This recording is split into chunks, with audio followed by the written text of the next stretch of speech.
We've had an exhaustive criminal investigation, and I want to highlight that while what we're sharing today will certainly be of relevance and interest and perhaps value in civil litigation, we are focused on the criminal investigation. That was the Boulder County DA, Michael Doherty, speaking today about the findings of the Marshall Fire investigation. No criminal charges are being filed, but a lot of people are talking about liability, the possibility of many more lawsuits. So we join our legal expert, Whitney Traylor, today. Thanks for coming in. Sure, there's a lot to consider here. No criminal charges, and maybe you might expect that. Lawsuits, I think we're going to see quite a few. You agree? I agree totally. We're going to see a lot of lawsuits for many years, whether it settles or goes forward, because you have what you have. This is almost like some of the law students just took their final exams. This is what a tort exam would literally look like. A fire starts in one place in the city. It starts simultaneously in another part in the city. It burns throughout and eventually merges. This is what came out in the press conference today. It eventually merges and causes all this damage. Who's liable? And that is what they're going to really spend their time. Sadly, it's not a test, though. This happened to a lot of people here. Yes. These are real lives that are going to be tested. Thousands of homes. Yes. Obviously, the 12 tribes, they're not going to have any money to go after, if you will. But Excel is Excel. Excel's going to be the and they're also going to have access to all the lawyers and insurance companies to fight. I mean, this could go on for how long? This could go on for years and years, and that's not including appeals. And what makes this so difficult is the level of detail that the experts are going to have to, they're going to have to recreate the fire, the conditions, how the wire on Excel came down. They already said, the DA said in the press conference today that they actually took it down. They had their own experts analyze it. That's why it took 17 months, the amount of detail to just complete the investigation.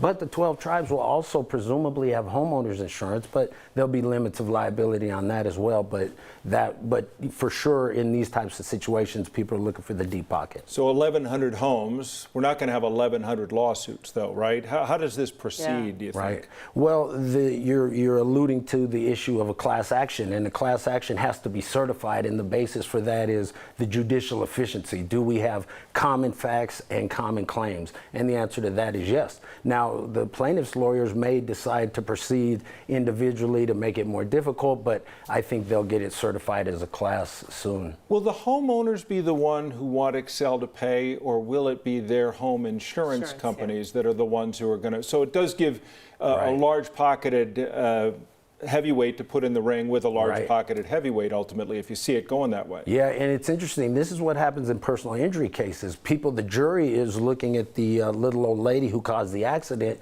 and the person who's been injured. But it's really the insurance companies that are actually making the decisions, deciding when to settle. They're hiring the lawyers and all that. So in this case, you're going to have the homeowners, all those different homeowners policies that we've already seen the stories that they're having all these problems. And now you're going to have Excel and its insurance company, and everybody's going to be pointing at everybody else. And that's why this is called complex civil litigation to the highest level. Well, clearly, I mean, they've been probably prepping for this for 17 months as well. Correct. And then today, just hearing no criminal charges. Yes. But you kind of have to put yourself in the minds of these survivors. At this point, they have gone through this grieving process in so many ways. Yes. What would your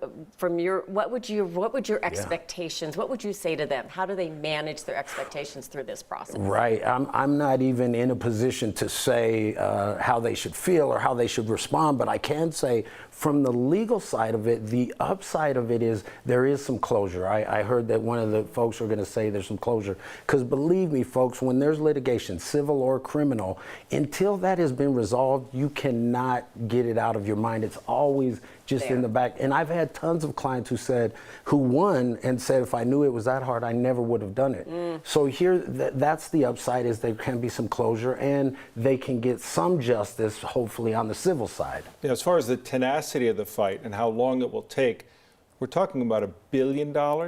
I mean, hundreds of millions of dollars. It's going to be an enormous amount of money. And for those companies, that's worth fighting for as hard as you can. That's it. And the damages are not only the compensatory, the economic damages, but then you have the emotional damages, Yep. which you can't even imagine. And then there could be a punitive element. So this could be, and if you talk about appeals, you know. Quick question, because with a class action lawsuit, not everyone will want the same result in Right. that. So that may be a problem within the scope of a class action, right? Yes, and that's how they certify the class, and they say this is a group who is entitled to this match or falls in this range. So that's part of the certification process, which makes all of this difficult. And just as a litigator, you can't really move forward until everything's resolved. That's based on 25 years of practice. Well, the new clock And all started this great today area. with this report. So, For sure. So we'll be watching that. Whitney, it's always good to see you. Good to Thanks be for here. helping us. Sure.